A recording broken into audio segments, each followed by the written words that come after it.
All right, so here I want to teach my students how to operate the Tailoring direct drive machine. So I did it fit as well to record it. So in case some of us here on the channel still needs this tutorial, so you can go ahead and follow the instructions that I'm going to give, and you will see achieve or arrive at the same result. Now, first thing you will do is to know the functions or the parts of the machine. So my on button of the machine is here. This is where my own machine is. Some person's own are somewhere here at the side for email. Tailoring, the model I use is at the up here. So when you turn on the plug, when you plug it on the extension or whatever switch socket you have, then you turn it on here. So you press here down and it comes on from this direction.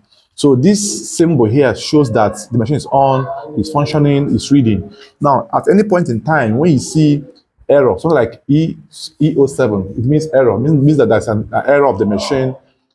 So those errors will be handled in subsequent times. But it runs around this way. Now, this button here is for raising or increasing the speed of the machine, because this machine has speed control, unlike the regular industrial machine that does not have this button here, this screen here.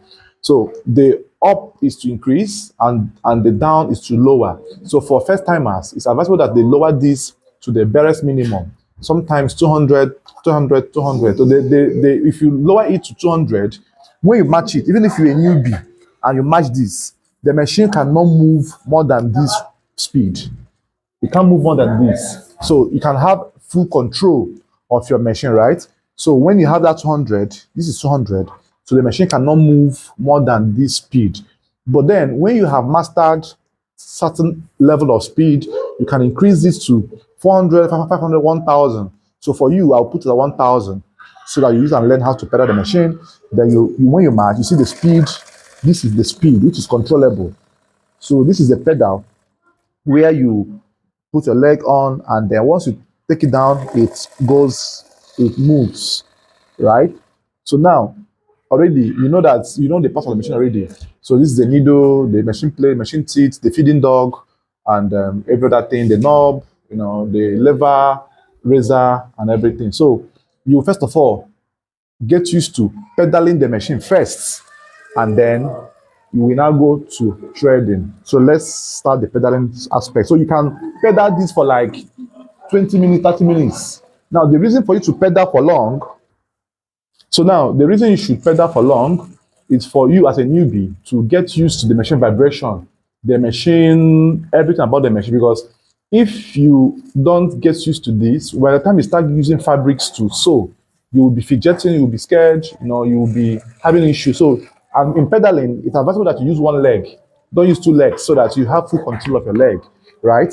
So, and then this machine as well, if you want to pedal as a first timer, please raise this up this way so that the machine teeth will not be having a friction or colliding with the machine footer. It will worn out the machine teeth and make the footer to get worn out easily. There should be a fabric there before the both of them comes in contact. So if there's no fabric, always raise it up. Even when you're putting your reel, when you're reeling, or when you're putting your reel, you have to raise it up before you reel. Don't allow it to have that iron-to-iron contact. It does not go well on the machine body. So you match to the speed of your choice. You can start from 200, 300, 400 to 1000 to the highest of 3700 about, right? So once you get to match all of these things, you will see that you will be used to the machine and you'll be able to control. Now I can raise this to 3700 and I will still match it like 200.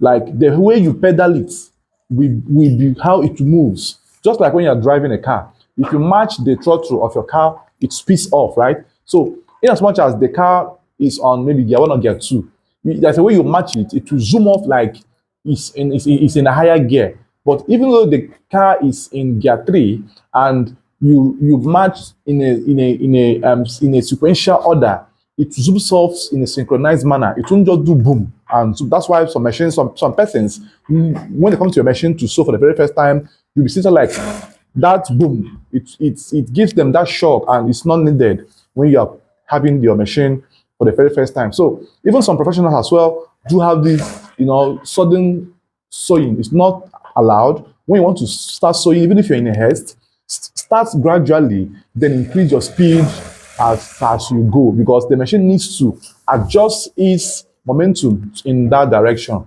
So now, without further ado, you come and start match for like 20 minutes, then increase the speed to your choice, increase some speeds, and then get a feeling of how the speed is being controlled. Then I will come to teach you or show you how to thread very well. So come and start matching.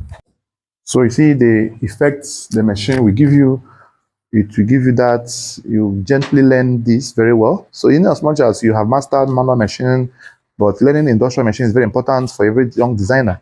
It gives you that edge over something, because even if you don't have it, find time to learn it by yourself, so that with time, everything will work out perfectly well for you.